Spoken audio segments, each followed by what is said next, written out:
Good morning vlogs! Welcome to my guys!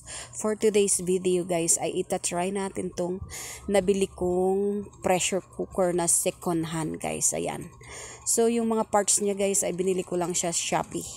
In-order ko siya Shopee yung floater niya, yung gasket niya. At saka yung iba pang mga parts guys ay pwede niyong i-order siya Shopee. Kahit yung handle, pag wala ng handle yung mga pressure cooker nyo guys.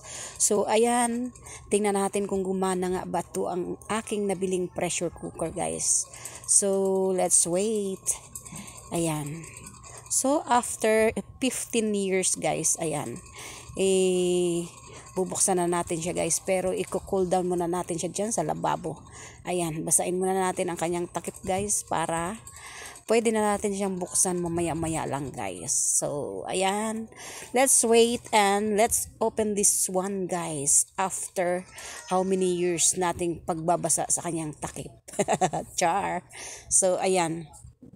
So ito na nga guys, ibubuhos na natin ang ating adobong chicken Adidas. Ayan guys. So tinikman ko siya dyan guys, super lambot na talaga niya guys. So nagwo-work nga talaga ang aking nabili na second hand na pressure cooker guys. Ayan. So pagkatapos ay kakainin na natin siya guys. Mumukbang na natin. Ayan. Yum yum yum. Super lambot. Yummy yummy guys.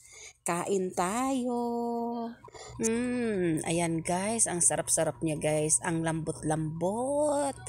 Ay nako guys. Mapapakain talaga kayo ng todo pag ito ang niluto nyo guys. Ang sarap-sarap talaga ng chicken feet.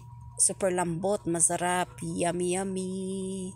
Kain-kain tayo mga guys, or manood na lang kayo dyan habang ako'y kumakain. Magpakabusog na rin kayo guys. Isipin nyo na lang na yan din ang ulam nyo habang kumakain kayo guys. Yan, diba?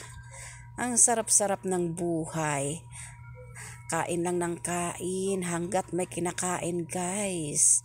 Huwag natin tipirin ang ating mga tiyan or mga bituka guys. Pakainin natin sila kasi sila yung nagtatrabaho para tayo'y kumita. Kaya kailangan pakainin din yung tiyan na yan. Para mabundat guys. Pabundatin yung mga tiyan nyo. Para ang saya-saya. Kain. Yum, yum, yum. That's all for today's video, guys. See you on my next vlog. Bye-bye, muah, muah, chup, chup.